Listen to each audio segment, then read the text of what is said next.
Most fans see a hamstring tweak and move on, but here's what they're missing. Domantas Sabonis doesn't just play for the Kings, he is the Kings. And when that engine sputters, even for a preseason game, it exposes something deeper about how fragile Sacramento's identity really is. Let's rewind. Wednesday night against the Clippers, third quarter, routine possession, Sabonis pulls up awkwardly, hamstring strain. Mild, they say. He'll sit out Friday's preseason finale against the Lakers. No big deal, right? Just precautionary. But here's where it gets interesting. This isn't about one missed game. It's about what happens when the most durable big man in basketball suddenly becomes a question mark. Sabonis played all 82 games last season. Before that, 81. The man doesn't rest. He doesn't load manage. He's the gravitational center of Sacramento's offense, the guy who makes De'Aaron Fox faster and makes role players look like sharpshooters. Take him away, and the entire system starts to wobble. But here's the part nobody talks about. The Kings built everything around a style that demands Sabonis being available every single night.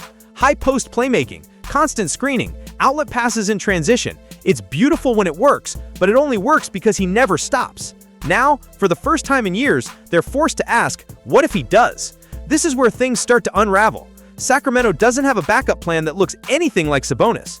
Trey Lyles can stretch the floor, JaVale McGee can protect the rim, but neither can orchestrate an offense from the elbow or turn defensive rebounds into instant fast breaks. That's Sabonis' signature, the thing that makes Sacramento dangerous. Without it, they become ordinary.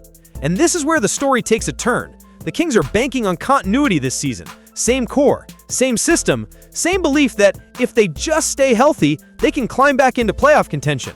But what if staying healthy was always the gamble? What if the reason Sabonis has been so reliable is because he's been lucky, and luck, in the NBA, always runs out? Here's the move that quietly changes everything. If Sabonis misses real time during the regular season, the Kings don't just lose games, they lose rhythm, they lose confidence, and in a Western Conference where every win matters, that gap between good and great starts to feel impossible to close. So yeah, it's just a mild hamstring strain, just a preseason game, but sometimes the smallest injuries reveal the biggest truths. Sacramento isn't deep enough, they aren't versatile enough, and they're one bad tweak away from watching their season slip before it ever really begins. Maybe durability isn't a skill, maybe it's just borrowed time, and for the Kings, that clock just started ticking a little louder.